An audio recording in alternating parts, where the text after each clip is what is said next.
Assalamualaikum warahmatullahi wabarakatuh. Salam sejahtera untuk kita semua.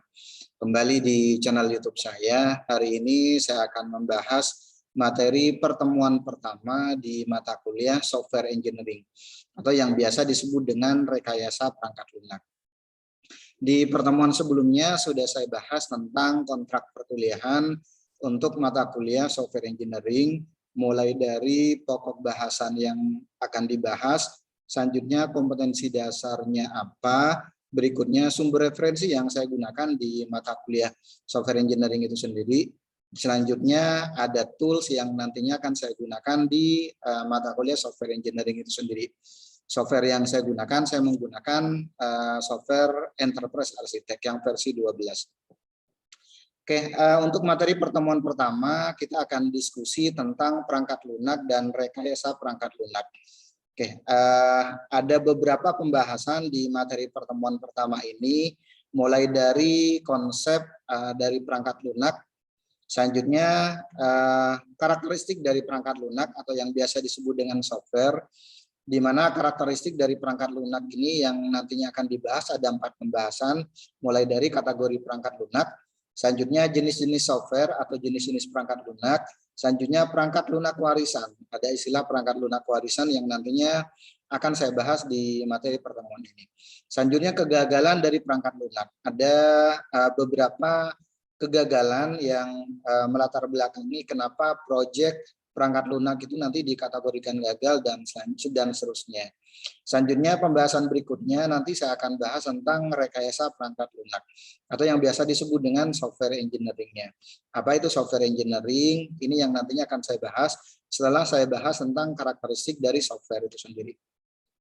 Selanjutnya proses perangkat lunak, ini nanti saya akan bahas di pembahasan keempat. Selanjutnya praktek dari rekayasa perangkat lunak. Ini akan saya bahas di pembahasan kelima. Selanjutnya yang terakhir nanti saya akan bahas tentang mitos-mitos dari perangkat lunak, baik dari sisi klien atau nanti dari sisi developernya atau nanti dari sisi yang lainnya. Yang diinginkan oleh konsumen contohnya seperti apa, mitos dari konsumen seperti apa, selanjutnya mitos dari developer seperti apa, selanjutnya nanti mitos dari yang lainnya seperti apa. Ini yang nantinya akan saya bahas di pembahasan ke-6. Oke, saya akan bahas tentang pembahasan yang pertama tentang perangkat lunak. Apa itu perangkat lunak? Kalau berbicara tentang perangkat lunak atau yang biasa disebut dengan software, definisi dari software atau perangkat lunak merupakan instruksi-instruksi program komputer yang ketika dijalankan nanti akan menyediakan fitur-fitur, fungsi-fungsi, dan kinerja yang nantinya dikehendaki sesuai dengan yang diinginkan oleh si pengguna itu sendiri. Struktur data yang memungkinkan program-program memanipulasi informasi. Inilah yang disebut dengan perangkat lunak. Jadi di samping ada yang namanya instruksi program komputer, yang di dalamnya ada yang namanya fitur, berikut fungsi dan kinerjanya. Di dalamnya pun nanti ada struktur data yang fungsinya program nanti bisa memanipulasi dari informasi yang ada. Selanjutnya informasi deskriptif pada salinan tercetak dan bentuk-bentuk maya yang menggambarkan pengoperasian dan penggunaan dari program itu sendiri. Ini beberapa definisi dari perangkat lunak atau definisi dari software itu sendiri. Oke, untuk karakteristik dari perangkat lunak, ada beberapa karakteristik dari perangkat lunak. Perangkat lunak dikembangkan atau nanti direkayasa. Istilah lainnya adalah direkayasa, bukan diproduksi dalam konteks manufaktur. Ini yang membedakan antara software house atau produksi perangkat lunak dengan produksi dalam konteks manufaktur. Jadi perangkat lunak ini dikembangkan atau direkayasa, bukan diproduksi dalam konteks manufaktur, dikembangkan secara banyak contohnya. Oke, perangkat lunak tidak mengalami kelelahan pada prinsipnya. Selanjutnya perangkat lunak nanti dibuat berdasarkan spesifikasi yang diminta oleh pengguna. Jadi kebutuhan pengguna itu seperti apa, itulah yang nantinya akan didevelop oleh si developer itu sendiri. Oke, jadi kata kuncinya ini salah satunya, berdasarkan spesifikasi yang diminta oleh pengguna. Tujuannya untuk apa? Agar nanti si perangkat lunak atau software tersebut nanti bisa digunakan, bisa sesuai dengan yang diinginkan oleh si pengguna itu sendiri. Oke, untuk selanjutnya ada kategori perangkat lunak. Untuk kategori perangkat lunak sistem. Oke, kategori perangkat lunak ini itu sendiri nanti akan dibagi menjadi beberapa bagian.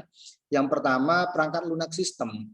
Contohnya seperti apa? Contoh yang paling simpel adalah sistem operasi. Contoh sistem operasi yang berbayar ataupun sistem operasi yang tidak berbayar. Seperti contohnya sistem operasi open source seperti Linux ataupun yang lainnya. Atau contohnya yang berbayar seperti macOS atau contohnya seperti Windows. Selanjutnya perangkat lunak aplikasi yang biasa digunakan untuk aplikasi seperti application software, contohnya seperti aplikasi Adobe Photoshop atau contohnya Microsoft Word atau contohnya Microsoft Office. Ada selanjutnya Open Office, ada LibreOffice yang di dalamnya nanti ada bundel aplikasi yang menyertakan dari paket software tersebut. Selanjutnya perangkat lunak rekayasa atau yang biasa disebut dengan perangkat lunak ilmiah atau engineering atau scientific software. Contoh aplikasi untuk kebutuhan astronomi, atau contohnya untuk kebutuhan otomotif, atau contohnya untuk kebutuhan produksi dan yang lain-lainnya. Selanjutnya ada perangkat lunak tertanam atau yang biasa disebut dengan embedded software. Contoh seperti kalau di lalu lintas itu ada yang namanya sistem kontrol lalu lintas, atau contohnya perangkat lunak yang lainnya. Atau contohnya kalau yang ada di komputer, contohnya seperti BIOS ya. BIOS itu sendiri di dalamnya ada yang namanya software tertanam. Di dalamnya nanti kita bisa mengakses, contohnya ada beberapa menu yang ada di BIOS yang nantinya bisa kita gunakan. Selanjutnya perangkat lunak lini produk. Contohnya seperti apa? Produk kendali inventaris ataupun yang lain-lainnya. Selanjutnya ada perangkat lunak aplikasi web, intinya aplikasi-aplikasi yang berbasis web yang pengembangannya sebenarnya lumayan agak banyak nih. Bahkan sekarang yang lumayan banyak digunakan arahnya memang kalau untuk kebutuhan umum biasanya diarahkan ke perangkat lunak aplikasi web dan perangkat lunak yang arahnya ke mobile application biasanya.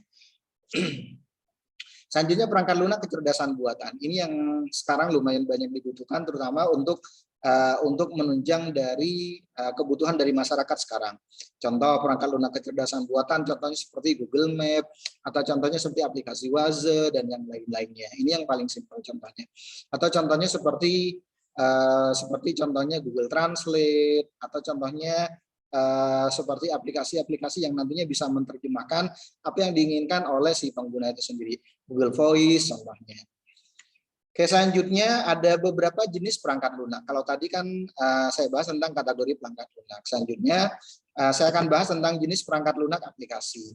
Oke, ada beberapa jenis perangkat lunak aplikasi, mulai dari yang standalone application, contohnya seperti aplikasi Office pada PC, contohnya program komputer ID design, software manipulasi foto, dan yang lain-lainnya. Ada interactive transaction based application, contohnya seperti aplikasi yang digunakan untuk mengeksekusi pada komputer remote yang diakses oleh pengguna dari PC mereka sendiri atau terminal. Contohnya seperti apa? Jendela command prompt contohnya. Selanjutnya batch processing system. Sistem bisnis yang dirancang untuk memproses data input yang besar untuk membuat output yang sesuai. Contoh sistem penagihan telepon, sistem pembayaran gaji, ataupun yang lain-lainnya.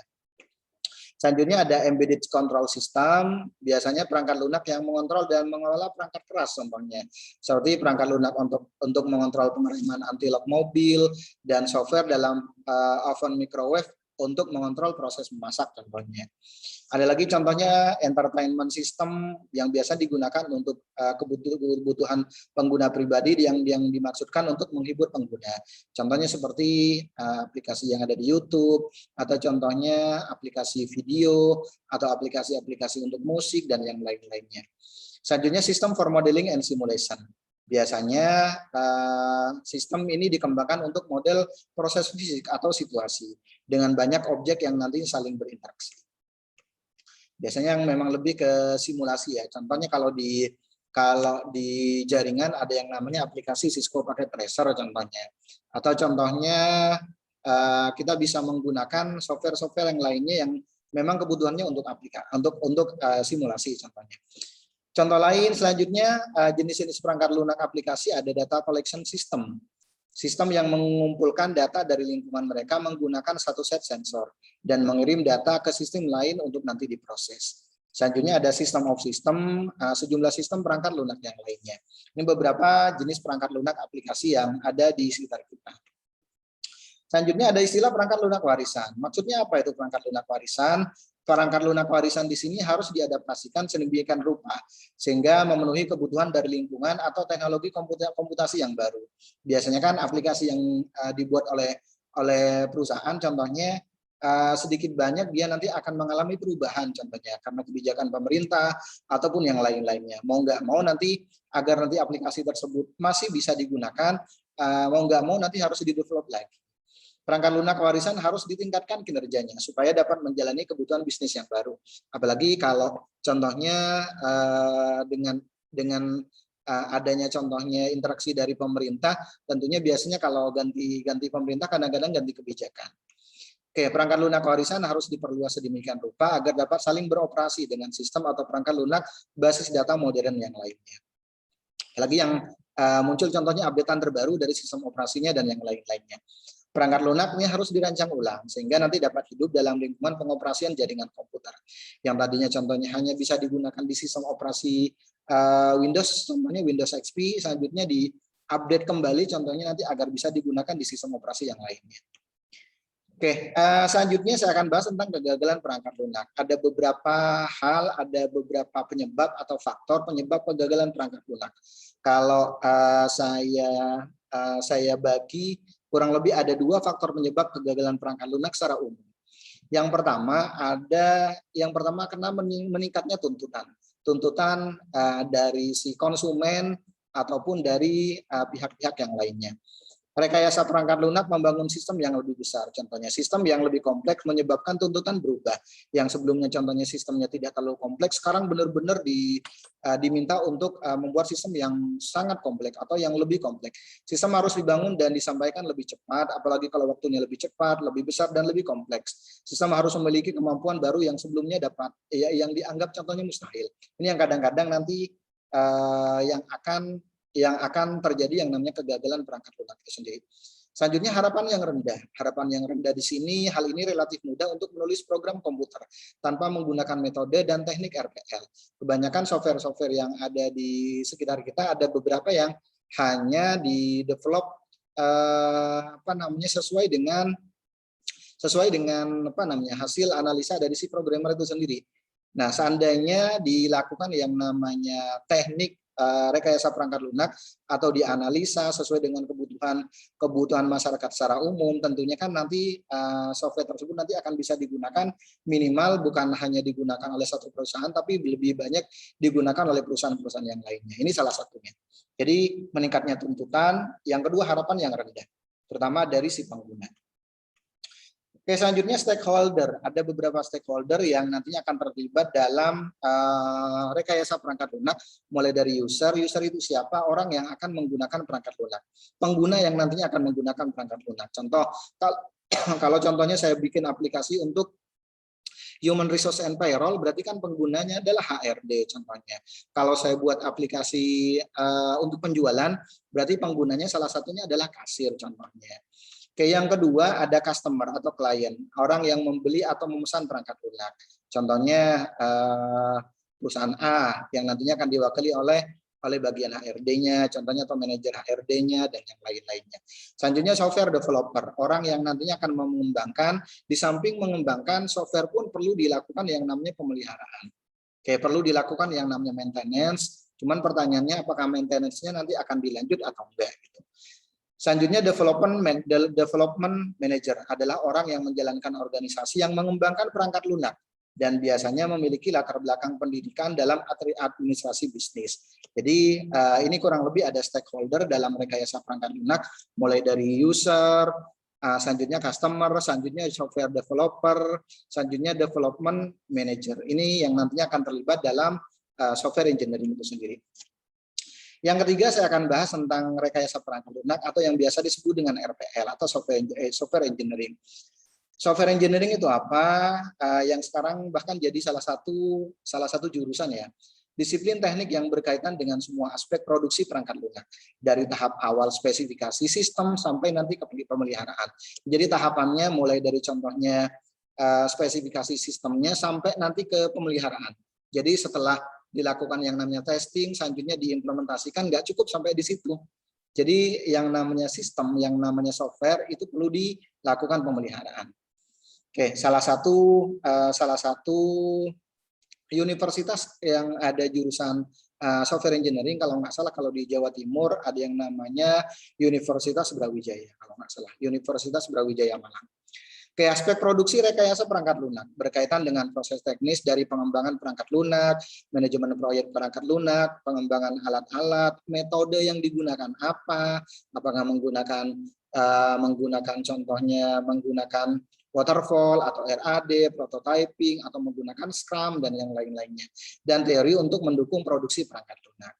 Jadi cakupannya memang lebih luas. Rekayasa perangkat lunak merupakan aplikasi dari suatu pendekatan yang semantik, disiplin, dan dapat diukur pada pengembangan, operasi, dan perawatan perangkat lunak itu sendiri. Jadi nggak semerta-merta bikin aplikasi selesai ya wes, thank you gitu, enggak.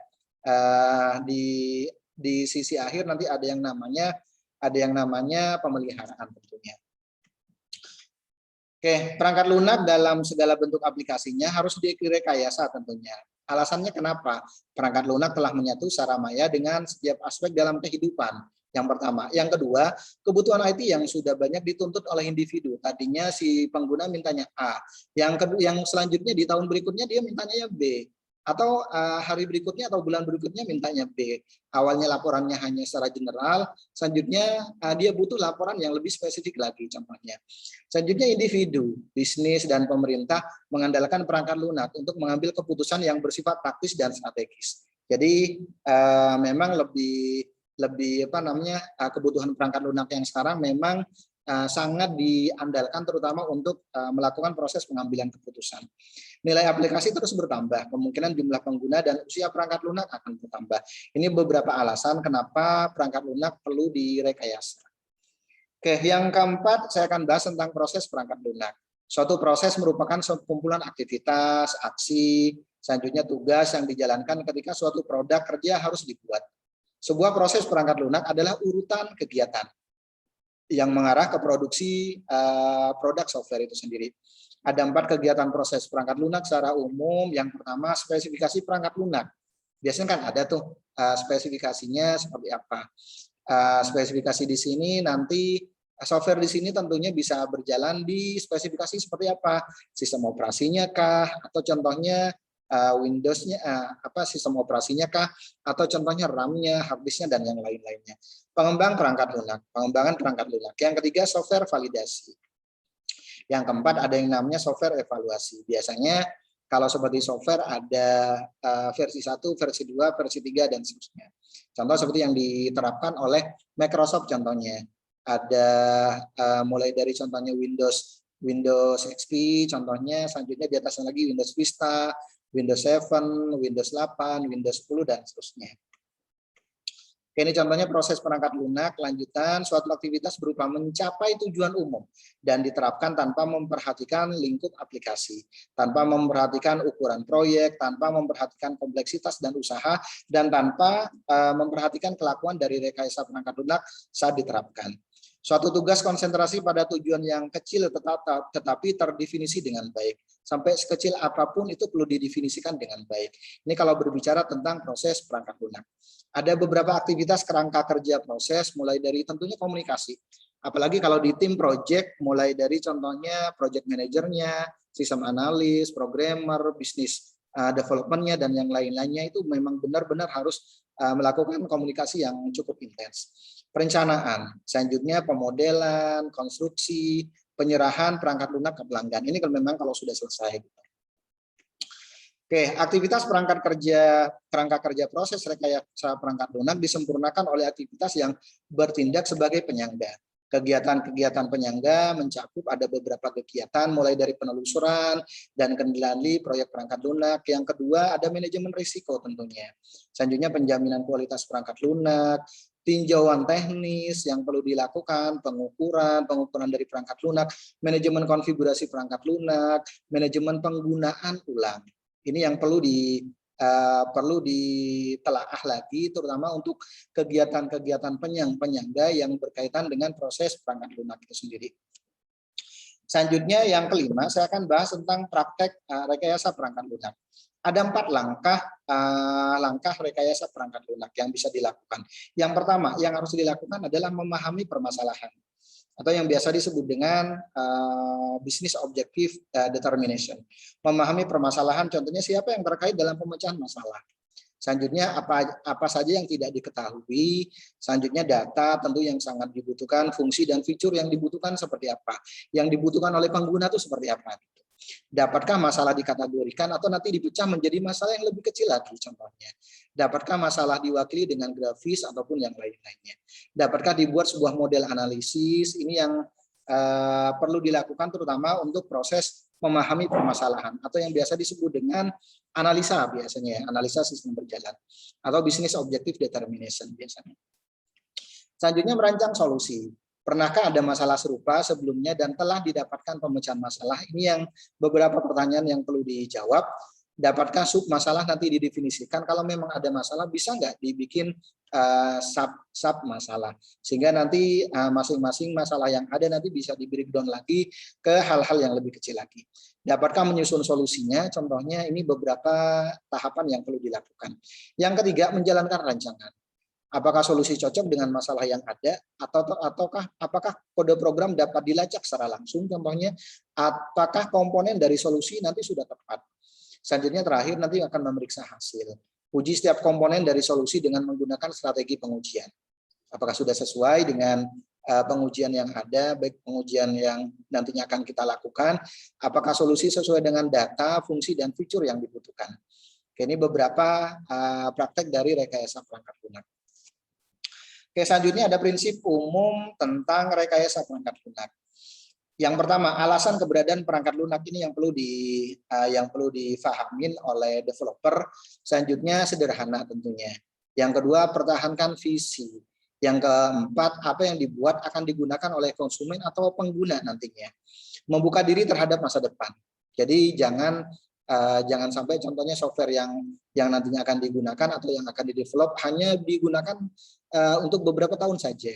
Selanjutnya merancang selangkah ke depan sehingga dapat digunakan kembali. Jadi ini yang melatar belakangi kenapa contohnya seperti laporan yang ada contohnya nanti bisa di custom, contohnya nggak cuma ditampilkan secara detail tapi nanti bisa di custom berdasarkan contohnya berdasarkan keinginan dari pengguna. Minimal contohnya per tahun, per periode contohnya. Apakah per hari atau per periode. Oke, selanjutnya review. Ini beberapa prinsip umum dari rekayasa perangkat lunak.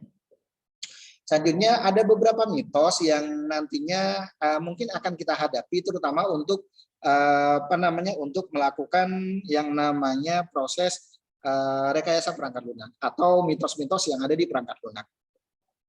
Oke, yang pertama, mitos dari manajemen contohnya. Contohnya ada mitos pertama, mitos kedua realitanya seperti apa, selanjutnya mitos kedua realitanya seperti apa. Ini yang biasanya ada. Kita sudah memiliki buku yang standar dalam prosedur untuk membangun perangkat lunak.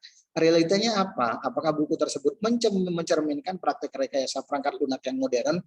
Kalau memang sudah ada standarnya, apakah standarnya sudah diperbaharui dengan kebutuhan software yang terbaru sekarang yang banyak diinginkan oleh si pengguna. Oke, ini contohnya. Jika kita tertinggal dari jadwal yang telah ditetapkan, kita dapat menambah jumlah programmer dan akan memenuhi jadwal dengan cepat. Ini kan asumsinya. Kasarnya, kalau memang kita telat, kita kan bisa nambah karyawan baru contohnya, agar nanti lebih cepat.